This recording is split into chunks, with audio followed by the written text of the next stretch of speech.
Nagbabala rin ng mambabatas na kung kakatigan ng Korte Suprema ang Pilipinas. Magbababala ka sa Supreme Court? Putang ina, sino ka? If the Supreme Court grants this position, what stops any future impeached officials from doing the same? Gago. You know what stop Supreme Court from or the other impeachment to do the same? Hindi. It will create a good precedence. Why? Gagawin na ng Kongreso sa susunod yung tamang proseso. Hindi yung nire-railroad nyo.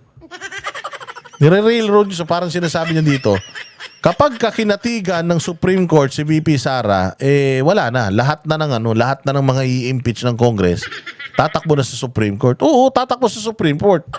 Pero kung tama yung ginagawa ninyo, then yung Supreme Court will rule in favor of Congress. Kung mali, di talagang lahat ng mga ini-impeach ng Kongreso, kung puros ganito katarantaduan lang ang sistema at proseso, dapat talaga lahat tumakbo sa Supreme Court. So balik lang sa mukha mo yung sinasabi mo. Na kung si VP Sara, kung kami, pumayag na lang kami na kung sino-sino na lang gusto nyong i-impeach nyo, walang mangyayari sa bayang Pilipinas. Lahat ng kalaban nyo sa politika, i-impeach nyo na lang. Lahat ng malakas na kandidato, i-impeach nyo na lang. Para hindi nyo makalaban sa halalan. Laki-laki ng tenga mo, tanga-tanga mo. Instead of presenting her defense, she wants to shut down the proceedings entirely. If you know for a fact, Congressman, that you have done nothing wrong, you shouldn't be scared. Hindi ka dapat natatakot, hindi ka dapat kabado, hindi ka dapat kahul ng kahul. First off, this case was forwarded to the Senate already. Therefore, irrelevant na yung mga statements nyo. Because it's the court who will decide whether VP Sara is guilty or not. So anything that you're gonna say, papasok yan sa sub judice rule. Dapat hindi na kayo nagbibigay ng statement ngayon. Pero dahil, sabi nga nila, ang taong may bahong itinatago, masyadong defensive yan. Kaya sabay-sabay kayo nagsasalita. Ikaw, si Luistre, si Chua, yung mga asong young goons. Kaya sabay-sabay kayong kumukuda dito, dumadaldal, humahalhal. Kasi alam nyo for a fact na may ginawa kayong kabalbalan.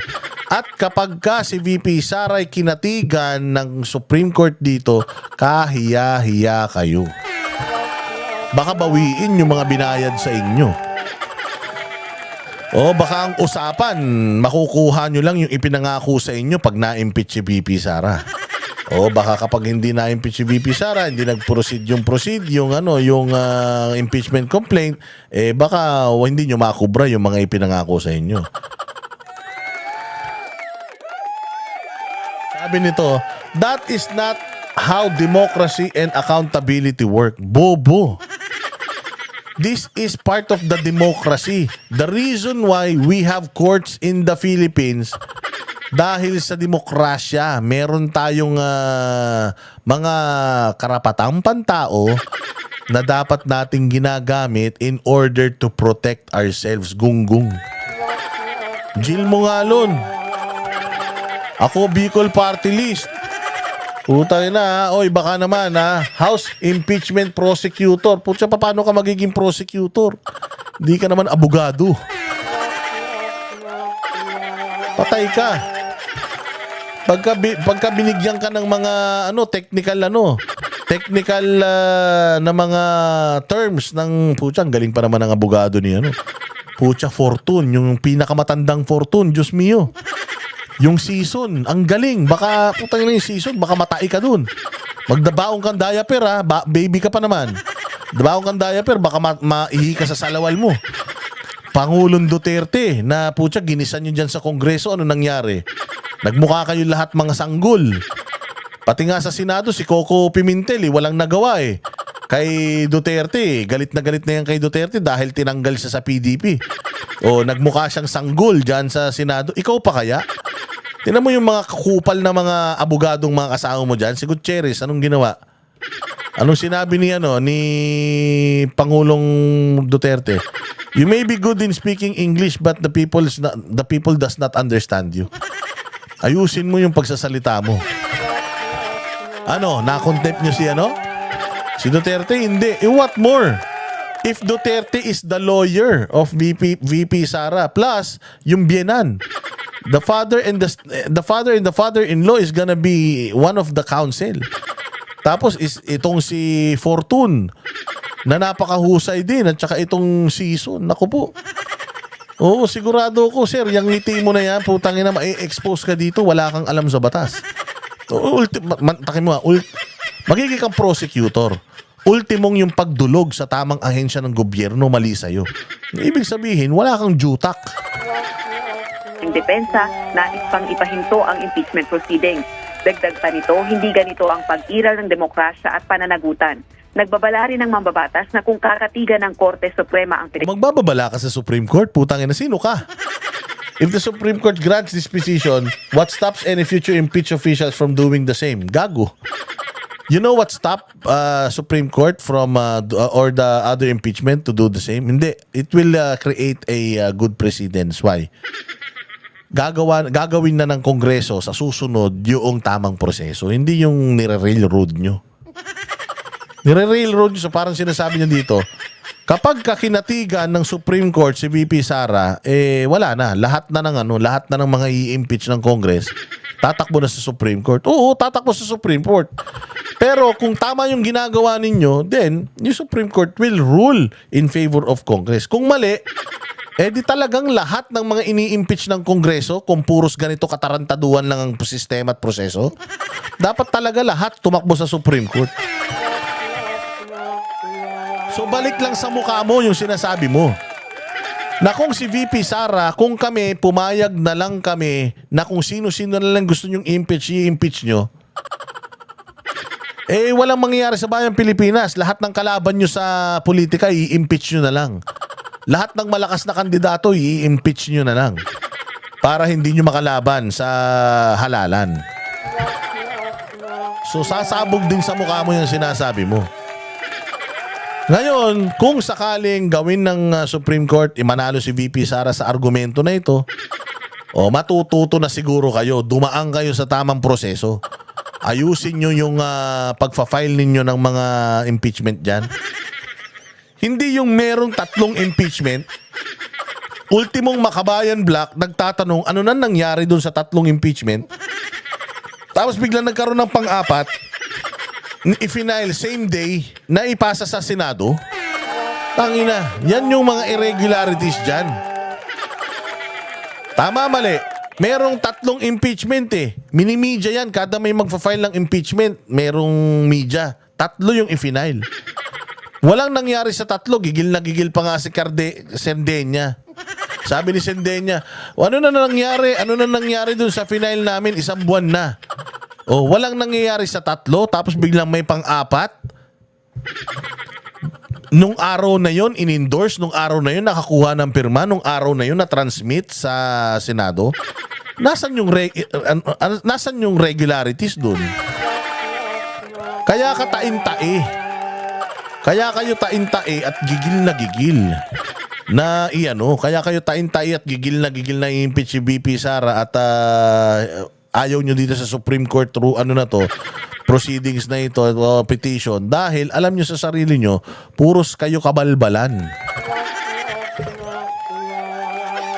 Pabayaan yung gumulong. Pabayaan nyo si VP Sara.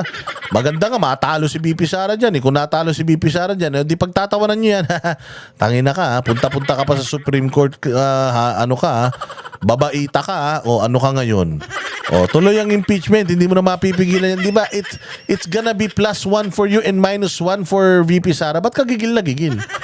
Unless alam nyo sa mga sarili nyo, mga punyeta kayo, na palpak itong proseso ng ginawa ninyo at may butas talaga kayo. Kaya lahat kayo nagpapa-interview sa mainstream media, ikaw, Luistre, Chua, yung Zamora na puta feeling niya, gandang-ganda siya sa sarili niya. Kaya siguro ganun, kukuda kayo, kahol kayo ng kahol ngayon kasi alam nyo may ginawa kayong kabulustugan. Ganun yan, sabi ko nga sa inyo Oh, huling-huli na kayo sa akto, hindi nyo kami mabobola mga Duterte. Ano, magagalit na naman kayo sa amin. Tatalino namin, oh. Tangina tong mga Duterte na to, saan ba kumukuha ng taba ng utak tong mga to? Ba't yung mga nakukuha nating vloggers puro tanga? Bakit yung mga vlogger ni BBM ang bobobo? Ba't walang mga ganitong argumento yung mga vlogger ni BBM? Utang na, partida, impromptu pa to. Hindi pa kita pinag-aralan. Kupal.